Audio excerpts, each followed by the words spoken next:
想知一個人值唔值得深交，唔係睇佢有幾叻，份履歷有幾靚，而係睇一個好多人忽略嘅細節，佢有冇自己嘅愛好。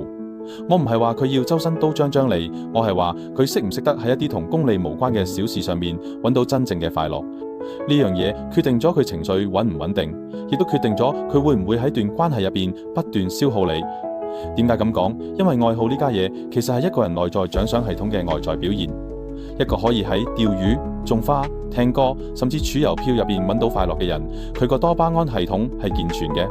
佢唔使靠外界嘅認同、物質嘅刺激或者其他人嘅關注去證明自己嘅價值，佢可以自己幫自己叉電，自己搞掂自己嘅情緒。呢種人情緒穩定，唔會因為外面有咩風吹草動就崩潰，更加唔會將你當成佢嘅情緒垃圾桶。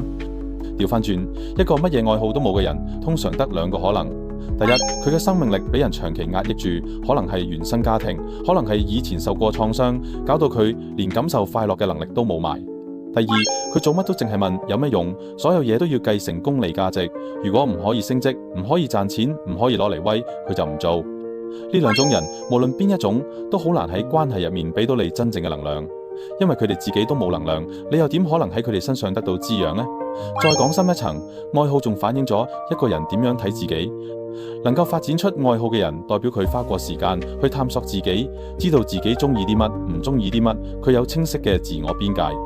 呢種人喺關係入面唔會過分依賴你，亦唔會將你當成佢人生嘅全部意義。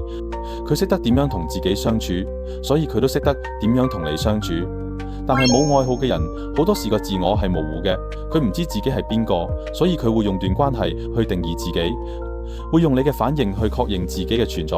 呢種關係注定會令人窒息。我唔係話有愛好嘅人就一定靠得住，但係我好肯定咁講，能夠為自己揾到快樂嘅人，先有可能為一段關係注入能量。淨係講功利嘅關係，只會見到最赤裸嘅人性。你永遠唔會知，當利益冇咗嗰陣，佢會唔會即刻反面。但係一個會同你分享釣到魚有幾興奮，會同你傾佢最近聽緊咩歌嘅人，佢至少證明咗一件事，佢仲有感受生活嘅能力，佢仲係一個活生生嘅人。下次識人唔好急住問佢做咩工，賺幾多錢，問下佢你平時中意做啲乜嘢。